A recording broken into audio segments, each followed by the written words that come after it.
Alright, so a short video about sexuality. This should be interesting. Sexuality is the need for promiscuity. It's the want to reproduce, to pass on your chromosomes, and is a natural way of life. Sexual need and sexual fetish are to be grown into, because it expresses yourself in an artistic and sexual manner to grow your soul. Basically, a way to define yourself outside of words, outside of gimmicky trends, outside of all of that, down to the very soul. Your very acts in bed, your very, very act in bed defines you, defines your soul, defines the beautiful emancipation of merging your gender with your lover, to merge, but the both of you, to merge all of that into a beautiful understanding. And there's a saying I want to say, sex can be more nourishing than water is to a plant, because it helps you grow and helps you grow and helps you grow.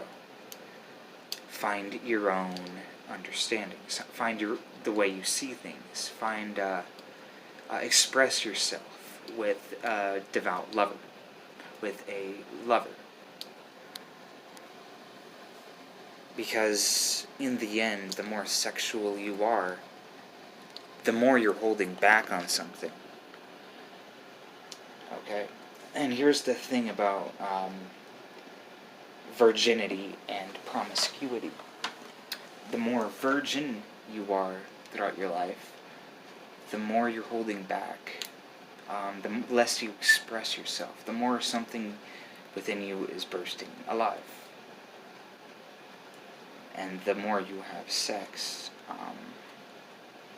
the more you're outreaching, the more you are growing, the more experience you have, the more you understand love, all of that type of stuff. So go out and find who you love, who would make a good partner, who is physically fit, who piques your interest, what you find sexually nourishing, because love and sexuality is two completely different things. If all you care about is love, then you're dead inside. If all you care about is sex, you're dead inside. It's more about, in the moment during sex, all you should focus on is the movement, is the posing, what fetish you are. And if you don't love someone before or after sex, then you're dead inside.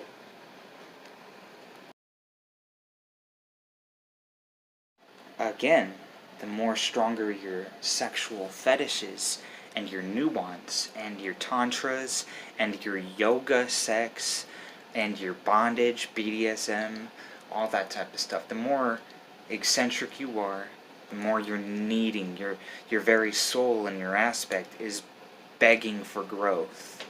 And sexual appetite and sexuality is the nourishment that helps you grow. So, because if you love your twin flame, and if you love your soulmate so much and not have sex, or learn going far out and experimenting with your loved one, then you're not nourished. And screw all that virginity until marriage stuff, because then, again, you're not nourished for half your life. People aren't married until they're older. And when you don't have sex until you're married, you are going to be malnourished. You are going to be mentally malnourished. There's a difference between being malnourished with food, physically, but malnourished mentally, not having sex will just malnourish your mental state, and you won't be able to grow. So screw all that virginity until marriage type of deal, or a shotgun wedding, or whatever you want to say, because, again, the more freaky you are in bed, the more you grow inside. I'm very sure that growing up, a lot of these kids has heard, don't have sex until marriage. Those type of people never went through sex ed. Don't know how the lack of sex can disrupt your brain hormones developing and releasing properly. They don't know, so don't judge them. Don't judge the people that tell you virginity is the best. Don't judge them, because what they don't know, doesn't mean you should not know or should know. Just stick to the best sexual education you can, because there's a lot of emancipation in it. There's a lot of growth in it. You can't hold yourself down forever.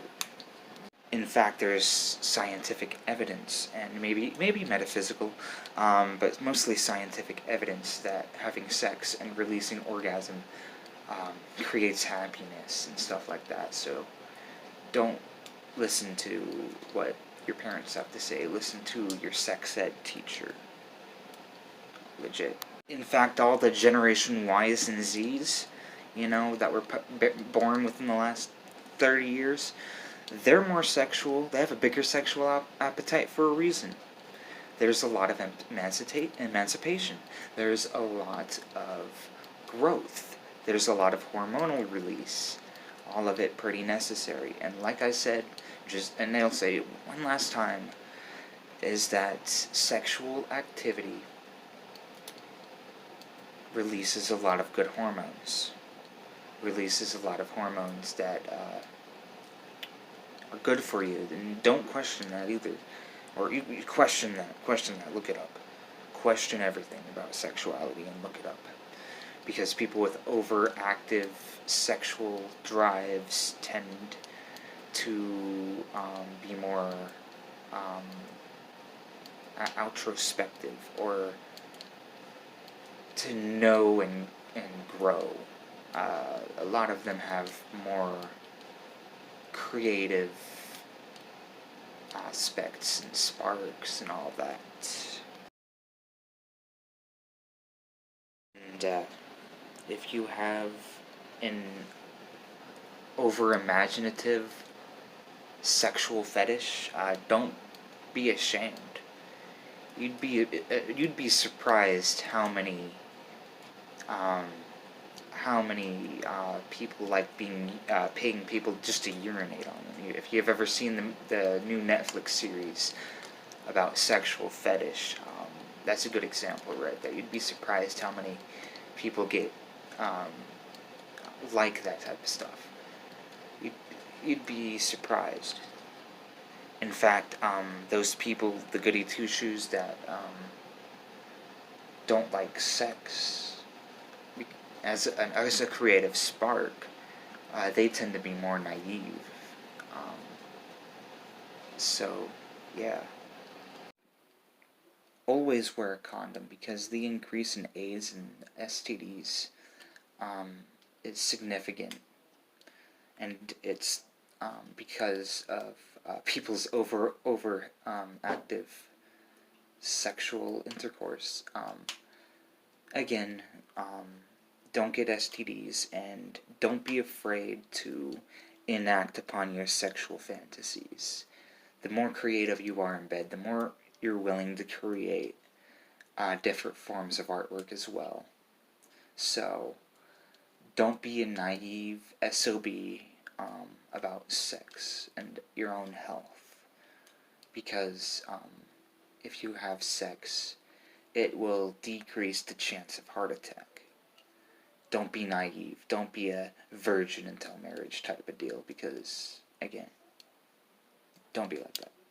And if your sexual fetish or your sexual creativity includes like yoga sex, like posing yoga and having sex like that, I'm not talking about the BDSM or the urination thing anymore, but if your sexual activity has to do with yoga or old school tantra, then that is a good thing as well, because you are learning how to express yourself. If you focus on that during sex, you're not only expressing yourself in bed, but expressing